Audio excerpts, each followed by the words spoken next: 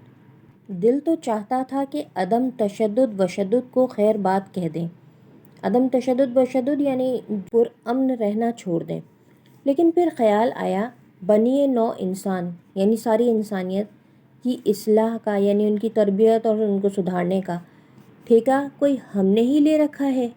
ہمیں اپنے کام سے غرض، لیمپ بجھایا اور بڑبڑاتے ہوئے پھر سو گئے، حسب معمول نہایت اطمینان کے ساتھ۔ حسب معمول یعنی ریگولرلی جس طرح سے اٹھتے تھے، نہایت اطمینان کے ساتھ بھلے آدمیوں کی طرح اپنے 10 بجے اٹھے، 12 بجے تک منہ ہاتھ دھویا اور 4 بجے چائے پی کر ٹھنڈی سڑک کی سیر کو نکل گئے۔ شام کو واپس ہاسٹل میں وارد ہوئے، وارد ہونا مطلب واپس آئے، آمد ہوئی۔ جوش شباب تو ہے ہی، اس پر شام کا ارمان انگیز وقت، ہوا بھی نہایت لطیف تھی، طبیعت بھی ذرا مچلی ہوئی تھی۔ ہم ذرا ترنگ میں گاتے ہوئے کمرے میں داخل ہوئے کہ اتنے میں پڑوسی کی آواز آئی، مسٹر۔ ہم اس وقت ذرا چٹکی بجانے لگے تھے، بس انگلیاں وہیں پر رک گئیں اور کان آواز کی طرف لگ گئے۔ ارشاد ہوا، یہ آپ گا رہے ہیں؟ زور آپ پر تھا۔ میں نے کہا، اجی میں کس لائق ہوں، لیکن خیر فرمائیے۔ بولے، ذرا وہ میں ڈسٹرب ہوتا ہوں۔ بس صاحب، ہم میں جو موسیقیت کی روح پیدا ہوئی تھی فوراً مر گئی۔ دل نے کہا، او نابکار انسان دیکھ، یعنی او نابکار کا مطلب ہے ناکام اور بیکار انسان، دیکھ پڑھنے والے یوں ہوتے ہیں۔ صاحب خدا کے حضور میں گڑ گڑا کر دعا مانگی کہ خدایا ہم بھی اب باقاعدہ مطالعہ شروع کرنے والے ہیں، ہماری مدد کر اور ہمیں ہمت دے۔ آنسو پوچھ کر اور دل کو مضبوط کر کے میز کے سامنے آ بیٹھے، دانت بھینچ لیے، نیک ٹائی کھول دی، آستینیں چڑھا لیں، لیکن کچھ سمجھ میں نہ آیا کہ کریں کیا۔ سامنے سرخ، سبز، زرد سبھی قسم کی کتابوں کا انبار لگا تھا۔ انبار کا مطلب ہے بہت ساری کتابوں کا ڈھیر۔ اب ان میں سے کون سی پڑھیں؟ فیصلہ یہ ہوا کہ پہلے کتابوں کو ترتیب سے میز پر لگا دیں کہ باقاعدہ مطالعے کی پہلی منزل یہی ہے۔ یہ تو ہم جانتے ہیں کہ سویرے اٹھنا ہو تو جلدی ہی سو جانا چاہیے۔ کھانا باہر ہی کھا آئے تھے، بستر میں داخل ہو گئے۔ چلتے چلتے خیال آیا کہ لالا جی سے جگانے کے لیے کہہ ہی نہ دیں۔ یوں ہماری قوت ارادی کافی زبردست ہے۔ قوت ارادی یعنی مضبوط ارادے کے ہم جب چاہیں اٹھ سکتے ہیں، لیکن پھر بھی کیا حرج ہے؟ حرج کا مطلب ہے کیا برائی ہے؟ ڈرتے ڈرتے آواز دی، لالا جی۔ انہوں نے پتھر کھینچ مارا، یس۔ ہم اور بھی سہم گئے، سہم مطلب ڈر گئے۔ لالا جی کچھ ناراض معلوم ہوتے ہیں، تو اطلاع کے درخواست کی کہ لالا جی صبح آپ کو بڑی تکلیف ہوئی، میں آپ کا بہت ممنون ہوں، یعنی آپ کا بہت شکر گزار ہوں۔ کل اگر ذرا مجھے 6 بجے یعنی جس وقت 6 بجیں۔ جواب ندارد، کوئی جواب نہیں آیا ان کا۔ میں نے پھر کہا، جب 6 بج چکیں تو سنا آپ نے؟ چپ۔ لالا جی کڑکتی ہوئی آواز میں جواب دیا، سن لیا، 6 بجے جگا دوں گا۔ ہم نے کہا، بہت اچھا، یہ بات ہے، توبہ خدا کسی کا محتاج نہ کرے۔ لالا جی آدمی بہت شریف ہیں۔ اپنے وعدے کے مطابق دوسرے دن صبح 6 بجے انہوں نے دروازوں پر کوسوں کی بارش شروع کر دی۔ ان کا جگانا تو محض ایک سہارا تھا، ہم تو خود ہی انتظار میں تھے کہ یہ خواب ختم ہو لے تو بس جاگتے ہیں۔ وہ نہ جگاتے تو میں خود 1-2 منٹ بعد آنکھیں کھول دیتا۔ بہر صورت جیسا کہ میرا فرض تھا میں نے ان کا شکریہ ادا کیا۔ انہوں نے اسے اس شکل میں قبول کیا کہ گولہ باری بند کر دی۔ لیکن لالا جی کے جگانے کے بعد اور 10 بجے سے پیشتر سے مراد ہے پہلے، خدا جانے ہم پڑھ رہے تھے یا شاید سو رہے تھے۔ نہیں، ہمارا خیال ہے پڑھ رہے تھے یا شاید سو رہے ہوں۔ بہر صورت یہ نفسیات کا مسئلہ ہے جس میں نہ آپ ماہر ہیں نہ میں۔ کیا پتہ لالا جی نے جگایا ہی 10 بجے ہو یا اس دن 6 دیر میں بجے ہوں۔ خدا کے کاموں میں ہم آپ کیا دخل دے سکتے ہیں؟ لیکن ہمارے دل میں دن بھر یہ شبہ رہا کہ قصور کچھ اپنا ہی معلوم ہوتا ہے۔ شبہ کا مطلب ہے یہاں پہ شک۔ جناب شرافت ملاحظہ ہو کہ محض اس شبے کی بنا پر صبح سے شام تک ضمیر کی ملامت سنتا رہا، یعنی دل ہمارا یہ ماننے کو تیار نہیں تھا کہ ان کا قصور ہے۔ ہم اپنے آپ کو ہی قصوروار ٹھہراتے رہے اور اپنے آپ کو کوستا رہا، مگر لالا جی سے ہنس ہنس کر باتیں کی، ان کا شکریہ ادا کیا، اس خیال سے کہ ان کی دل شکنی نہ ہو، یعنی ان کا دل نہ برا ہو، دل نہ ٹوٹے، حد درجے کی طمانینت ظاہر کی، یعنی اطمینان کا اظہار کیا کہ آپ کی نوازش سے میں نے صبح کا سہانا اور روح افزا وقت بہت اچھی طرح صرف کیا، یعنی آپ کا شکریہ کہ آپ کی وجہ سے میں صبح تازہ ترین دن جو ہے میری طبیعت پہ اچھا اثر ڈالا اس نے، اور میں نے بہت اچھا اپنے وقت کو استعمال کیا، ورنہ ان دنوں کی طرح آج بھی 10 بجے اٹھتا۔ لالا جی صبح کے وقت دماغ کیا صاف ہوتا ہے، جو پڑھو خدا کی قسم فوراً یاد ہو جاتا ہے۔ بھئی خدا نے صبح بھی کیا عجیب چیز پیدا کی ہے۔ شام صبح کے بجائے صبح شام ہوا کرتی تو دن کیا بری طرح کٹا کرتا۔ لالا جی نے ہماری اس جادو بیانی کی داد یوں دی کہ آپ پوچھنے لگے تو میں آپ کو 6 بجے جگا دیا کروں۔ جادو بیانی سے مراد ہے کہ ہماری اس سحر انگیز بیان پر یا اس طرح کی پیاری پیاری باتوں پر انہوں نے ہمیں اپریشیٹ کیا اور ہم سے پوچھا کہ آپ کو 6 بجے جگا دیا کروں۔ میں نے کہا ہاں واہ، یہ بھی کوئی پوچھنے کی بات ہے، بے شک۔ شام کے وقت آنے والی صبح کے مطالعے کے لیے 2 کتابیں چھانٹ کر میز پر علیحدہ جوڑ دیں، یعنی چن کر علیحدہ کر دیں کہ انہیں علیحدہ رکھ دیا۔ کرسی کو چارپائی کے قریب سرکا لیا، اوور کوٹ اور گلو بند کو کرسی کی پشت پر آویزاں کر لیا۔ آویزاں مطلب ہے سجا لیا۔ کنٹوپ یعنی ایک ایسی ٹوپی جس کے اندر کان بھی ہوتے ہیں، کپڑے کے بنے ہوئے، جس سے کان کو ڈھکا جا سکتا ہے، اور دستانے پاس ہی رکھ لیے۔ دیا سلائی کو تکیے کے نیچے ٹٹولا۔ دیا سلائی یعنی ماچس کو، کیونکہ اس زمانے میں الیکٹریسٹی نہیں ہوتی تھی اور لالٹین وغیرہ سے گزارا کرتے تھے، تو اس لیے ماچس کو تکیے کے نیچے ٹٹولا یا ڈھونڈا۔ 3 دفعہ آیت الکرسی پڑھی اور دل میں نہایت ہی نیک منصوبے باندھ کر سو گیا۔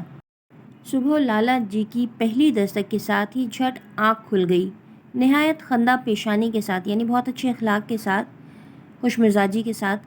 لحاف کی ایک کھڑکی میں سے ان کو گڈ مارننگ کیا اور نہایت بے دردانہ لہجے میں کھانسا۔ لالا جی مطمئن ہو کر واپس چلے گئے۔ ہم نے اپنی ہمت اور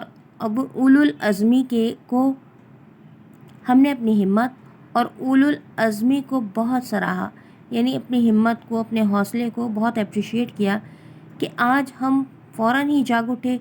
دل سے کہا کہ دل بھیا، صبح اٹھنا تو محض ذرا سی بات ہے، ہم یوں ہی اس میں ڈرا کرتے تھے۔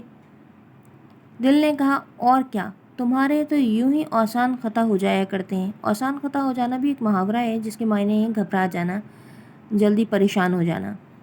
ہم نے کہا سچ کہتے ہو یار، یعنی اگر ہم سستی اور کسالت کے معنی ہوتے ہیں کاہلی، کسالت کو خود اپنے قریب نہ آنے دیں تو ان کی کیا مجال ہے کہ ہماری باقاعدگی میں خلل انداز ہوں۔ مجال ہے مطلب جرأت ہے، اور خلل اندازی کا مطلب ہے مداخلت کرنا یا رکاوٹ ڈالنا۔